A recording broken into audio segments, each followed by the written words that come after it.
For most of our life, our days feel mundane. A day different enough to call new, but with enough regularity to not feel special. What I mean is this. Every day, I eat, drink, I meet my obligations of school or work, and when my eyelids grow weary, the lights turn off. I fall asleep. And the next day, though slightly different, I wake up and hit repeat. And it doesn't take one to live to 21 years to ask, what is the meaning of life?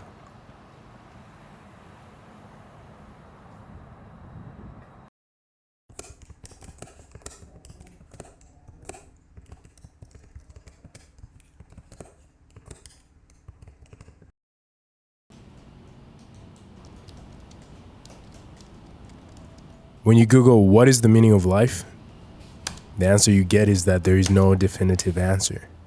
The question of the meaning of life is one that has been pondered by philosophers and theologians for centuries. There is no single answer that satisfies everyone. And in the sea of the internet, it can feel overwhelming when waves of differing ideologies and perspectives crash in on your computer screen. Some saying that there is no meaning, that we must create our own purpose, and others find it in religion, while other people completely deny life, saying it's insignificant. The truth can seem impossible to find. Maybe there is no truth. What is truth? What is beauty? What is love? We may say we don't need an answer, but why do we sometimes feel lost with no meaningful understanding of why we do what we do, as if our life is a drifting ship looking for an anchor? I once read this quote: if the whole universe has no meaning, we should have never found out that it has no meaning. Just as if there were no light in the universe and therefore no creatures with eyes, we should never know it was dark. Dark would be without meaning.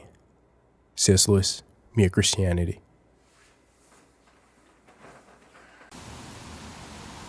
C.S. Lewis suggests that the very existence of our ability to contemplate meaning implies that meaning does exist in the universe.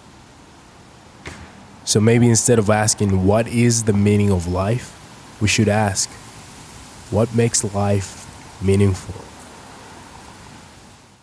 Yeah, that's a really good question. I think what makes life most meaningful to me is creativity.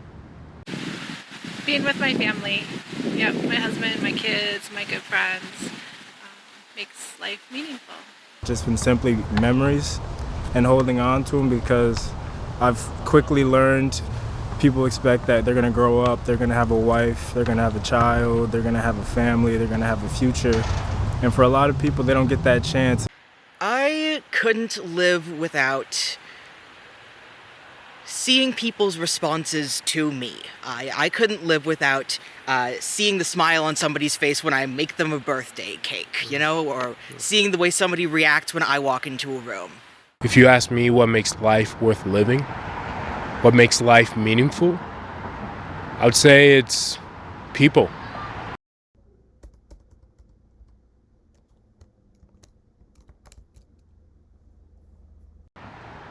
What I mean is this. It's the relationships we build, the strangers who become friends, and the friends who grow into family. It's the fact that no matter how much time we spend together, we never get bored of discovering new things about each other. Okay. Though flawed our relationships may be, it's knowing that we're seen and accepted that makes us feel loved. But even the most intimate relationships we have with someone fall short. We come to realize that they can't complete us. Nevertheless, our longing to be loved remains. But even though our relationships feel like they can last for an eternity, love has an enemy, and that's death. And in the face of suffering and inexplicable chaos, most of us hit a dead end. We feel like a great injustice has occurred in the universe, like eternity has been ripped away from us. In an attempt to seek for comfort, we dismiss the chaos by saying it's just the way of nature. But deep down, we feel like there is nothing nature or natural about losing a loved one. All hope seems lost. Overwhelmed and confused, we don't even bother to ask why anymore. And so we find ourselves where we started.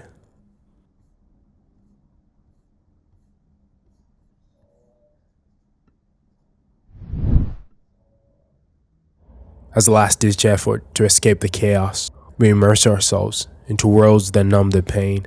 This night is just perfect. It's perfectly perfect. And you look so beautiful, Barbie. Thanks, Barbie. I feel so beautiful. So do I. This is the best day ever. It is the best day ever, and so is yesterday, and so is tomorrow, and so is the day after tomorrow, and even Wednesdays, and every day from now until forever. Do you guys ever think about dying? But that doesn't last long. So how did I find purpose in all of this? I didn't.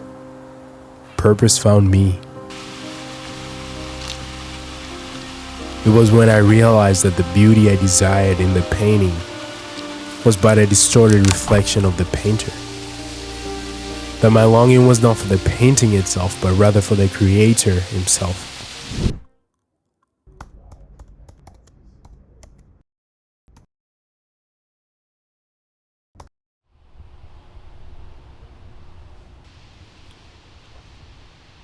It's been a while since I last saw a scarecrow, especially one as detailed as this.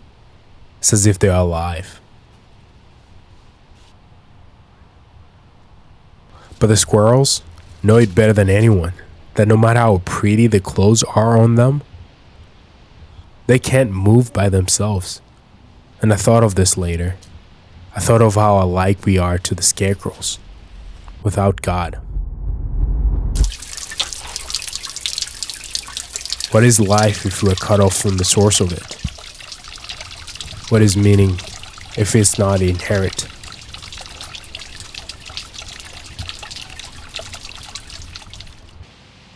And it might seem like a cop-out from reality to believe in God, but where can I go when it's only God that puts an end to the reality of death?